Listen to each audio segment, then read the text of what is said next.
بسم اللہ الرحمن الرحیم۔ السلام علیکم ناظرین، آج کی ہماری ویڈیو سعودی عرب میں عید الفطر کی نماز کے متعلق ہے، جو کہ کل پریس کانفرنس میں سعودی وزارت صحت کے ترجمان نے اہم اعلان کیا ہے۔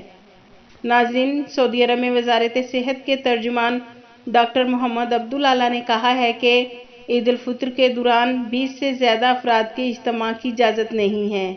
کسی بھی تقریب میں جمع ہونے والوں کی انتہائی حد 20 ہوگی۔ ناظرین، آجل ویب سائٹ کے مطابق سعودی وزارت صحت کے ترجمان ڈاکٹر محمد عبداللہ نے اتوار کو پریس کانفرنس میں اس امر پر زور دیا ہے کہ عید الفطر کی نماز ادا کرتے وقت حفاظتی تدابیر کی سختی سے پابندی کی جائے۔ ترجمان نے مزید کہا ہے کہ عید کے موقع پر ویکسین یافتہ اور ویکسین نہ لگوا سکنے والے کسی بھی تقریب میں شرکت کے موقع پر حفاظتی تدابیر سے لاپرواہی نہ برتیں۔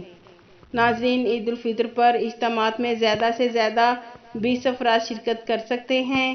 اس سال سعودی عرب میں عید کے تہوار کی خوشیاں کورونا SOPs کی پابندی کے ساتھ منائی جائیں گی۔